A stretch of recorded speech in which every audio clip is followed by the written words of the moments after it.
Gawa sa pagatiman sa atong mga kalasangan na himong hagit sa atong katilingban ang pagprotekta sa ancestral domain sa atong mga kaigsuunang tribo diri sa rehiyon. Maunang kadumbuntagang mga kapuso, sayrunta ang mga lakang sa panggamhanan kapartner ang mga organisasyon na nagatabang sa pagkonserba sa atong yutang kabilin. Kauban ang field biologist sa EGIP Foundation nga si Joshua Donato. It's a great morning, Sir Joshua. Welcome dito sa At Home with GMA Regional TV. Kamusta ka, sir? Good morning, attorney. Sa pagkakaroon, okay kayo? Maayo atong tawas o maayot nato sa maayong sitwasyon or kondisyon. Sir Joshua, isip po sa ka-biologist na nagatutok sa wildlife and natural resources, paunsa ka nasulod, sir, sa pagkonserba sa Obu-Manovu Ancestral Domain? It started when I worked as a field biologist sa Philippine Eagle Foundation. Ang amo kasing objectives before sa Philippine Eagle is in order to protect the nest, the Philippine Eagle, the nest, and other wildlife, kinahanglan po nato i-protect tong mga tao nga naa sa palibot sa forest, which is kasagaran ana is mga tribo. Diri sa Davao alone, ang Obu-Manovu is naa siya daghag mga nesting sites diri sa area. So, mao nang nisulod mi kay we want them to protect their own forest. Nga dili na kay kung kami mismo mga biologists ang magprotect, kulangan gyud ta og resources. Kulang tag ta manpower, dili ta swito sa lasang compare sa mga tao nga nagpuyo diha sa palibot. Mo tong nakasulod ko sa Obu-Manovu kay naaman may projects sa Philippine Eagle na kay mga more or less 4 nesting sites of Philippine Eagle sa Obu-Manovu area is naa diha. Ang among ginahimo is let's work with them, the community, para other than sayon lang among matrabaho, mas maprotektahan pa gyud ang area kung asa tong mga Philippine Eagle o other wildlife. I agree with you, Sir Joshua, no? Gawa sa atong mga kalasangan, bahandianon, alang kanato ang mga tribo ng lumulupyo dinhi. Apan isip po sa ka-field biologist, Sir Joshua, unsa ang kasagarang mga challenges nga na-encounter ninyo? As a young biologist, daghan kaayog mga challenges nga among na sugatan sama anang halimbawa mga less og rich research data nga among nakuha sa mga wildlife, gamay pa kaayog mga studies.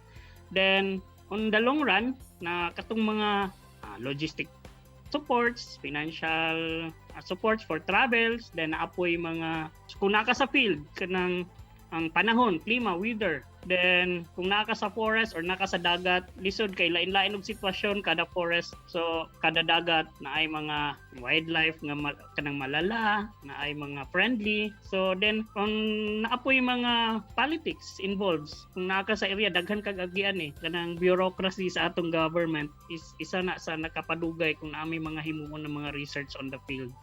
Maong bilib kaayo ko sa inyo, ha, sir, kay dasig kaayo mo sa pagpadayon sa inyong katungdanan. Ug karon, sir, unsa ang sagad issue nga ginaatubang sa atong mga tribo hilabi na sa pagprotekta sa ilang ancestral domains diri sa Rehiyon 11? Daghan kaayo, attorney, og mga issues nga among ginasagubang karon labi na sa tipo og tribo. Una ani is ang urbanization. Ang syudad nagkaduol na dito sa mga bukid nga park. Then deforestation, number 1, mao nang major concern yun sa IPs. Deforestation, then encroachments of migrants sa ilahang ancestral forest. Then kaning low weak enforcement, halimbawa ang naami gigunita ng mga bantay bukid karon. So nagasubmit sila og report sa mga concerned agencies. Ang actions gani is dugay kaayo. Naapoy modernization. Pero kung tan-aw nimo mosuroy ka from Baguio District to Marilog District, every year nagagamay ang lasang. Unya nagakadaghan ang mga resorts, mga infrastructure. So mo tong giingon before na atay 244 hectares of forest. Karon nigamay na siya into 54,000 na lang base na sa mga latest literatures nga among nabasahan. So nagkagamay gyud siya. Ang rates sa mga distractions such as deforestation, encroachments of IPs is nagatubo gyud every year. The attorney dako gyud kaayo siya og pabag sa mga buhuluhaton sa mga biologists nga sama nato. Sakto gyud ka, sir, maong dakong hagit sa atong panggamhanan og kitapod mga katawhan nga suportahan sab sila alang sa ilahang kalambuan. Ug karon, sir, unsa ang inyohang gina-envision sa inyong mga proyekto? as a field biologist, ang ginalook forward yun namo is maprotektahan ang atong Mother Nature. Na ay mga NGO or mga government agencies nga maayo ang proyekto para sa mga tribo sa pagprotekta sa kinaiyahan. I-replicate na lang nato to siya. Pangitaan na nato basihan kung unsa ka maayo ang ilang ginahimo. Unsa tong challenges, then let's move from it. Let's move forward. I've been working for the conservation communities for almost 12 years now.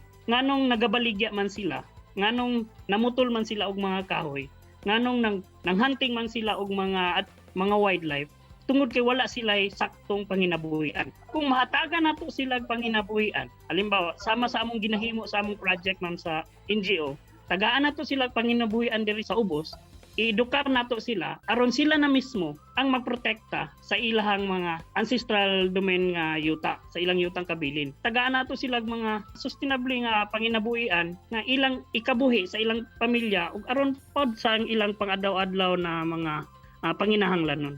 Then para sa mga kapuso viewers, balik ta sa basic.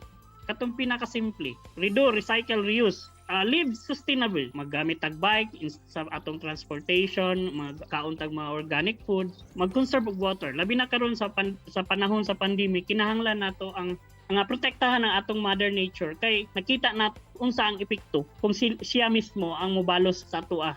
Daghang kaayong salamat Sir Joshua Donato ug padayon sa inyong maayong buhat sa pagkonserba sa atong ancestral domains alang suporta pod sa atong mga kaigsuunang tribo diri sa rehiyon. Amping, sir!